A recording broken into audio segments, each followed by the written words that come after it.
We are really excited. I think I can speak for Matt and Jared as well as myself to see the Rangers and the Astros going head to head, and really for the Astros being the defending champions and have the Rangers be the ones who get a chance to knock them off. I think it's what our fans wanted, and I think it makes for a more dramatic series.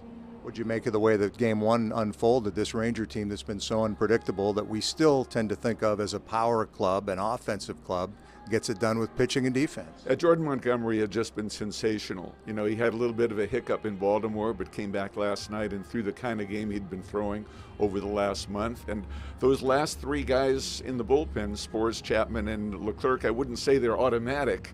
The Chapman experience is always something special, but they've gotten the job done since the playoffs started. And Evan Carter has become such a story here, been in the big leagues basically 5 weeks. Hard to remember another time where a guy has made this kind of immediate impact in the postseason. I can't think of anything quite like this. Not in baseball anyway. You know, I liken it to what Ken Dryden did with the Montreal Canadiens when he hadn't played in the regular season. And I think he won the Conn Smythe Trophy and then won the Rookie of the Year the following year. But Carter is just, I mean, he's a natural. His baseball instincts are just so incredible. And every game he has done something extraordinary to help win a game. Hockey guy coming through there. Only you would make a Ken Dryden reference comparing him to Evan Carter. Carter, and it's tempting to say, oh, you know, he's a try-hard guy, he works hard, and that's all true. But the natural gifts, as you mentioned, are really pretty special. Yeah, you can't teach that. You know, the instinct to turn that single into a double last night.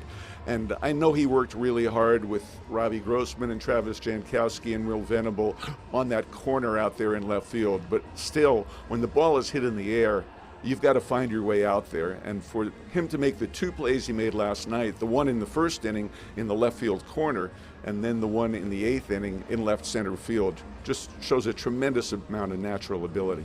So Rangers steal one, so to speak, on the road to start Game 1. Now you've got Eovaldi going in Game 2. It's setting up pretty well for this Texas Ranger ball club. It is, and Eovaldi gets an extra day of rest. You know, he's been going pretty much on 4 days rest since coming back and building back up, basically in a spring training type program.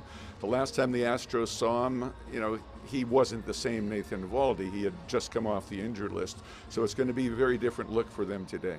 We're interrupting you and Matt and Jared as you prepare for the game. Basically, my only preparation is making sure my makeup is on correctly.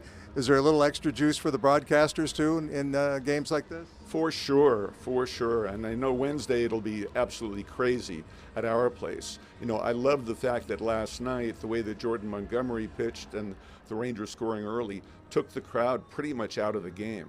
And, you know, that's a big factor in the postseason. All right, Eric, thanks very much. It means so much, I know, to Ranger fans that you're working these ball games in your one-of-a-kind style. Great talking to you. Thanks. It's a thrill for me. I'm grateful to be here.